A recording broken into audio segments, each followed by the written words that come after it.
তারকা দম্পতি আলমগীর ও রুনা লায়লার বাসায় দারুণ এক আড্ডা হয়ে গেল দেশের সিনেমার এক সময়ের জনপ্রিয় নায়িকা শাবানা ও তার প্রযোজক স্বামী ওয়াহিদ সাদিকের।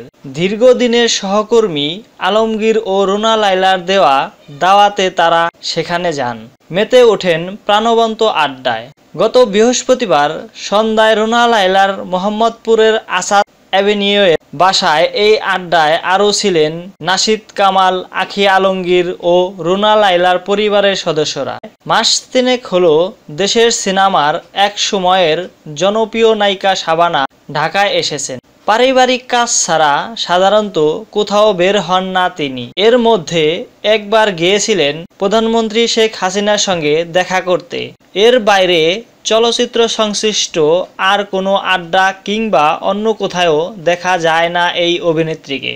3 যুগের অভিনয় জীবনে শাবানা অভিনীত সিনেমার সংখ্যা 299টি। এর মধ্যে 130টিতে শাবানার বিপরীতে নায়ক ছিলেন আলমগীর।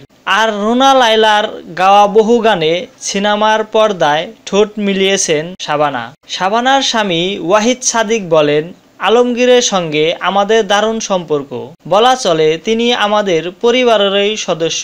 আমাদের প্রযোজনা প্রতিষ্ঠানের বেশিরভাগ সিনেমায় তিনি অভিনয় করতেন। আলমগীর ও রুনার পক্ষ থেকে আমাদের দাওয়াত দেওয়া হয়। এমনিতেই তো আমাদের খুব একটা কোথাও যাওয়া হয় না, কিন্তু গতকাল সন্ধ্যায় আড্ডাটা ছিল এক কথায় চমৎকার। পুরানো দিনের অনেক বিষয় নিয়ে আমাদের মধ্যে আলাপ হয়েছে। এই আড্ডার কথা মনে থাকবে।